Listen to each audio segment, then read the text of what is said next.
Joseph went and told Pharaoh, "My father and my brothers have come from the land of Canaan, with their flocks and herds and everything else they own, and they are now in the region of Goshen." He then presented to Pharaoh 5 of his brothers, whom he had selected from their full number. When Pharaoh asked them, "What is your occupation?" they answered, "We, your servants, like our ancestors, are shepherds. We have come." They continued, "In order to sojourn in this land, for there is no pasture for your servants' flocks, because the famine has been severe in the land of Canaan. So now please let your servants settle in the region of Goshen." Pharaoh said to Joseph, "Now that your father and your brothers have come to you, the land of Egypt is at your disposal. Settle your father and brothers in the pick of the land. Let them settle in the region of Goshen. And if you know the capable men among them, put them in charge of my livestock." Then Joseph brought his father Jacob and presented him to Pharaoh. And Jacob blessed Pharaoh. Then Pharaoh asked Jacob, "How many years have you lived?" Jacob replied, "The years I have lived as a wayfarer amount to 130. Few and hard have been these years of my life, and they do not compare with the years that my ancestors lived as wayfarers. Wayfarers. Then Jacob blessed Pharaoh and withdrew from his presence. Joseph settled his father and brothers and gave them a holding in Egypt in the pick of the land, in the region of Ramses, as Pharaoh had ordered. And Joseph provided food for his father and brothers and his father's whole household, down to the youngest. Since there was no food in all the land because of the extreme severity of the famine, and the lands of Egypt and Canaan were languishing from hunger, Joseph gathered it in as payment for the grain that they were buying, all the money that was to be found in Egypt and Canaan, and he put it in Pharaoh's house. When all the money in Egypt and Canaan was spent, all the Egyptians came to Joseph, pleading, "Give us food. Why should we perish in front of you? For our money is gone. Give me your livestock if your money is gone," replied Joseph. "I will give you food in return for your livestock."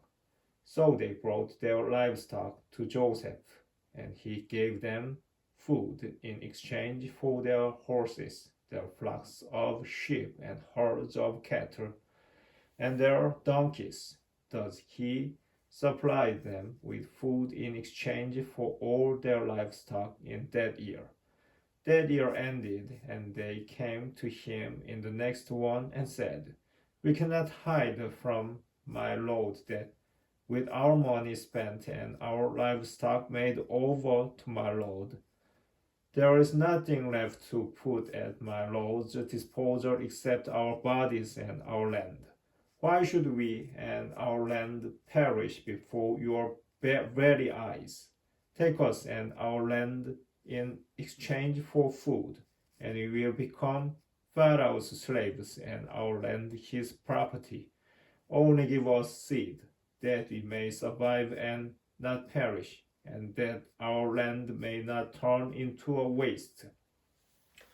So Joseph acquired all the land of Egypt for Pharaoh. Each of the Egyptians sold his field, since the famine weighed heavily upon them. Thus the land passed over to Pharaoh, and the people were reduced to slavery from one end of Egypt territory to the other. Only the priest's lands Joseph did not acquire, since the priests had a fixed allowance from Pharaoh and lived off the allowance Pharaoh had granted them. They did not have to sell their land. Joseph told the people, "Now that I have acquired you and your land for Pharaoh, here is your seed for sowing the land. But when the harvest is in, you must give a fifth of it to Pharaoh, while you keep 4/5 as seed for your fields, and as food for yourselves and your households, and as food for your children. You have saved our lives." They answered, "We have found favor with my Lord. Now we will be Pharaoh's slaves." Thus Joseph made it a statute for the land of Egypt, which is still in force, that the fifth of its produce should go to Pharaoh. Only the land of the priests did not pass over to Pharaoh. Thus Israel settled in the land of Egypt, in the region of Goshen. There they acquired holdings, were fertile, and multiplied greatly. Jacob lived in the land of Egypt for 17 years.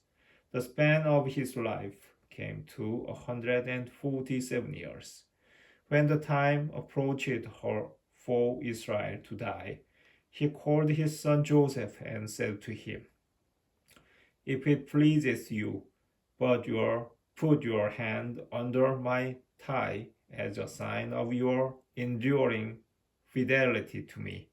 Do not bury me in Egypt.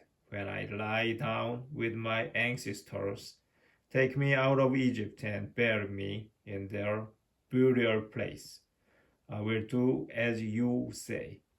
He replied, but his father demanded, "Swear it to me." So Joseph swore to him. Then Israel bowed at the head of the bed.